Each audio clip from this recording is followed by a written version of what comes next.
Well, you guys knew this one was coming, so it's the original Mobile Suit Gundam. This anime goes all the way back to 1979, but I was watching the English version, which was dubbed in 2001. But since it was originally made in 1979, we'll just leave it at that.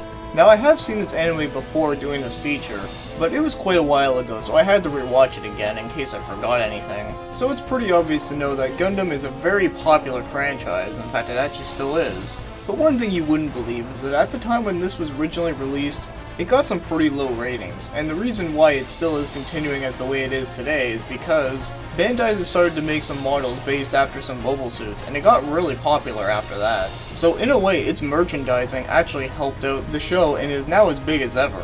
So that's a little bit of history, but now let's take a look at the story. So the main character follows around Amuro Ray, who happens to be a very smart with machinery, and his father is an engineer that works on mobile suits. So there is a war going on with the Zeon, declaring independence.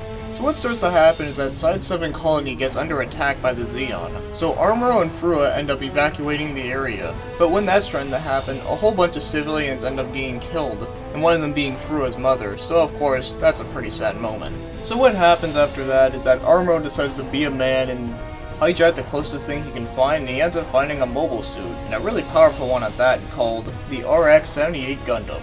And he steals it because he wants to get revenge for the people that killed Furo's mother. And he ends up kicking their ass, but it wasn't very easy to do because, well, he's not really much of an experienced pilot. But he does manages to figure out how to work it because he knows a bit about machinery. So after all that, the survivors end up going on to a spaceship called the White Base, and they end up going to space to fight off the Zeon. And of course there has to be an arch-rival, who happens to be named Char Aznavour, and he drives a mobile suit called the Red Comet. Now at first Char seems like a really big dick, but he actually has a really good reason to be a dick. So there's a lot of character development and backstory that goes with him. So that's the very basic of the plot. Now I could explain a bit more about it, but the thing is, I don't want any spoilers, just in case if anyone is watching this and hasn't seen this series yet. Also because, well, it's a damn good show. Now as for the animation of the show, it actually looks really good for 1979, and I really like the action scenes. The action scenes are really well done. And they aren't too over the top and flashy, but they just feel just right.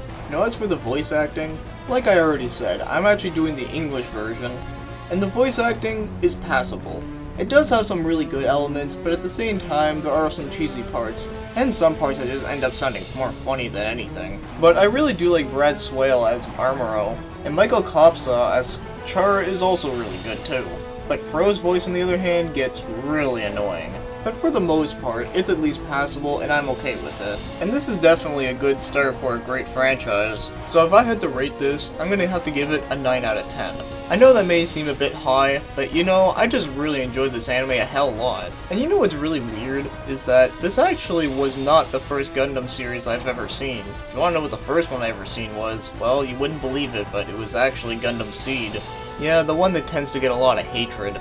But maybe I'll talk about that one someday. But either way, the original Gundam series is definitely a good one to start with. Also, just as a fun fact that I'm going to mention here, the creator of the Gundam series was actually inspired by the novel A Starship Troopers, so that's pretty interesting where that came from. And another thing you may be wondering about how I wanted to watch the original series was actually because through a video game I got called Journey to Jabra on the PlayStation 2. In fact, that game actually has some cutscenes that were taken from the anime itself. And I was really getting in the story within that game, but unfortunately the game is hard as fuck, so of course I can't get that far through it.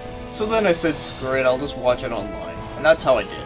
But anyways, I'm getting a bit off topic now, but seriously though, this series is awesome.